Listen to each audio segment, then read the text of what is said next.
Si tu n'es pas hispanophone natif et que les expressions idiomatiques des gens te déroutent, cette vidéo est pour toi. L'espagnol regorge d'expressions idiomatiques, régionales et universelles. Ce qui fait que, parfois même, la compréhension d'une idée se perd entre des personnes de nationalités différentes. Nous vous présentons ci-dessous 10 expressions idiomatiques utilisées dans la plupart des pays hispanophones, qui déconcertent vraiment ceux qui les entendent pour la première fois.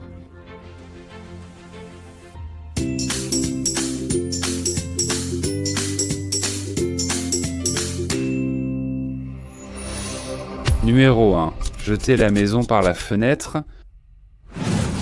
La première chose qui peut nous venir à l'esprit en pensant à cette expression idiomatique, c'est quelque chose de physiquement impossible, car par une simple fenêtre, on ne peut ni faire passer une maison ni la grande majorité de ses biens immobiliers.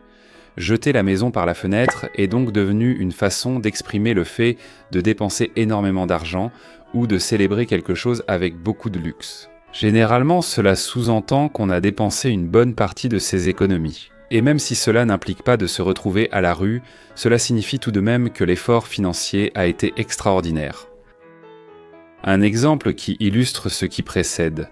Pour leur mariage, ils ont décidé de ne pas regarder à la dépense et d'organiser une fête spectaculaire.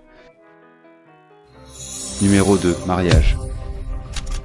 Ne pas avoir la langue dans sa poche. Nous savons tous que personne n'a de poils sur la langue, mais que signifie vraiment cette expression idiomatique?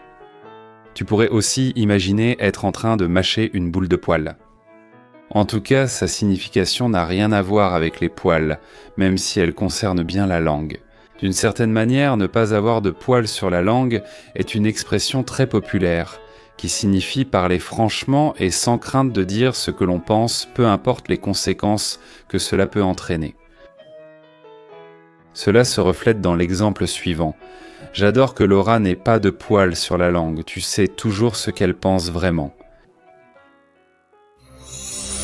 Numéro 3. Se moquer de quelqu'un. Cette expression peut prêter à confusion sous tous les angles, surtout la première fois qu'on l'entend. Car si l'on comprend prendre comme synonyme de saisir, ce serait prendre par les cheveux. Mais on pourrait aussi comprendre le verbe prendre comme synonyme de boire. Or, boire les cheveux est impossible. Cette expression extrêmement courante signifie plaisanter avec quelqu'un ou le tromper de manière amicale. Par exemple, on peut dire « Ne t'inquiète pas, je te faisais juste marcher, tes lunettes sont ici ». Numéro 4. Se mettre en route. Tu sais qu'une bonne partie des appareils électroniques ou mécaniques que tu utilises au quotidien fonctionnent avec des piles, aussi appelées batteries, mais quel sens cela a-t-il qu'une personne se mette des piles alors que nous ne fonctionnons pas de cette manière? Peut-être qu'un jour proche, cela deviendra réalité. Mais pour l'instant, il faut savoir que la seule signification de l'expression « se mettre des piles » est de faire attention. Commencer à faire des efforts sérieux dans quelque chose ou comme synonyme de se réveiller. Comme on peut le voir dans l'exemple suivant, pour atteindre tes objectifs, commence à travailler maintenant. Numéro 5. Va raconter ça à quelqu'un d'autre, il doit parler d'un chien en train de ronger un os. Même si l'idée peut nous faire penser à la façon de nourrir ton animal de compagnie, son sens n'a rien à voir avec les chiens ou les os. Cette expression est utilisée pour exprimer du scepticisme ou rejeter une excuse, une histoire ou une affirmation qui ne semble pas crédible.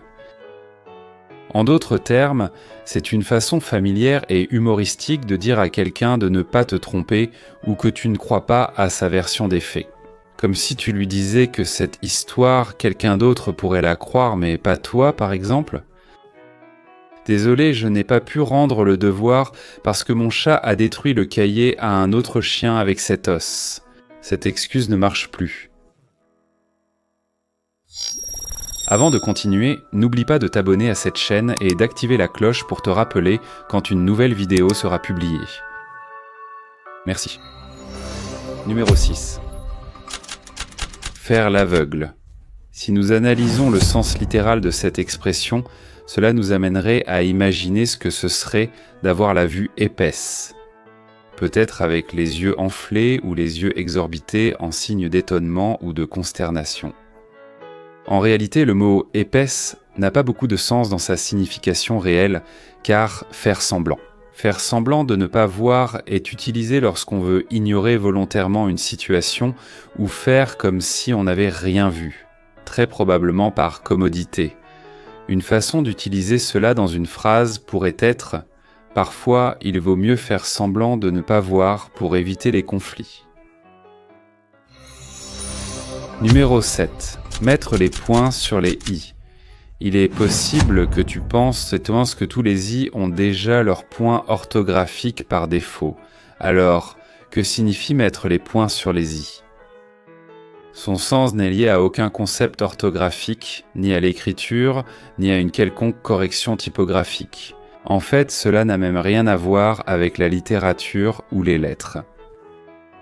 L'expression idiomatique « mettre les points sur les i » signifie clarifier une situation confuse ou vouloir préciser quelque chose de manière ferme et précise.